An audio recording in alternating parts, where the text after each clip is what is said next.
Hi, welcome to episode 107 of Pink's Picks Book Rex, commentary from a retired, that would be me, high school English teacher. Today's cleverly titled contemporary novel, Have You Seen Luis Velez, is written by the prolific author Ryan Hyde. Probably her most famous piece, which was made into a film, is Pay It Forward. Have You Seen Luis Velez, set in Manhattan from fall 2018 to spring 2019, begins when our 17-year-old protagonist, Raymond, finds his elderly neighbor out in the hall of their walk-up west of Times Square, asking, "Have you seen Luis Velez?" The kind-hearted teenager forms an unlikely bond with the 92-year-old and secretly vows to solve the mystery of the missing Luis, who simply stopped showing up. Though the book is not devoid of tragedy, it is, much like Pay It Forward, at its core, a feel-good read. Have You Seen includes themes of isolation, loneliness, guilt, racism, injustice, and conversely, kindness, self-discovery, family, and friendship, especially how and where we find and forge the latter two. Nonagenarian Millie is attracted to Raymond's compassion, curiosity, and willingness to aid her. Raymond, in turn, is drawn to Millie's wisdom and genuine interest in his life. She asks him the critical questions that no one else does. Initially, Millie is oblivious, as is everyone, to Raymond's quest to find Luis Velez. His search very much reminds me of another New York City set novel, Jonathan Safran Foer's Extremely Loud and Incredibly Close, when the adolescent protagonist traverses the boroughs, seeking clues that will complete a puzzle regarding his suddenly deceased dad.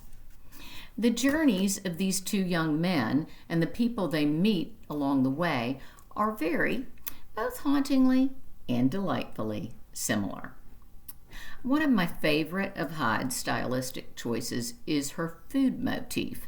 Food, or lack thereof, serves as or symbolizes parsimony, control, routine, sustenance, as well as savior, communion, celebration, kindness, and love language. For example, Raymond's mother and stepfather are miserly and manipulative with food. In the opening scene, Raymond's stepfather denies him lunch money and instead prepares him a sandwich with a single slice of bologna and adds a sad-looking orange to a paper sack, which isn't nearly enough food for the tall teenager. Later on, his mother smacks him on the head when he doesn't hear her call her for her consistently tasteless dinner. Raymond's dad, on the other hand, orders takeout, pizza, Chinese, or they go to their favorite restaurant. Though the meals are tasty, they are planned to circumvent Raymond's stepmother, who refuses to feed them and rejects Raymond altogether. Conversely, two of the Luis Velez families that Raymond tracks down in his search for the Luis Velez invite him, a stranger, into their homes to share a meal. Raymond is served lovingly prepared and scrumptious eggs Benedict and dark chocolate cake. Clearly not at the same time or address. That would be gross. These are just a few of the multiple times that food is used symbolically. Though they don't adversely affect my opinion of the novel, I did find a few pesky content flaws.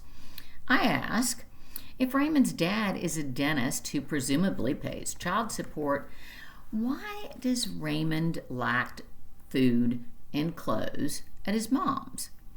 When Raymond misses school, why are his upcoming assignments issued on a scrap of paper rather than posted in Google Classroom? Raymond is not allowed a cell phone, but he does have a computer and internet. Teachers have been using Google Classroom now for years.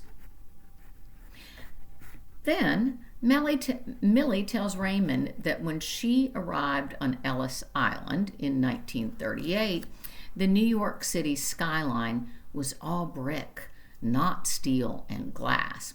Yet, the Chrysler and Empire State Buildings were opened in 1930 and 1931, respectively. So, how does her comment make sense? Nevertheless, I immensely enjoyed this book. I give the uplifting Have You Seen Luis Velez? A solid B. Until next time, stay safe, make good choices, and do your homework. Bye-bye.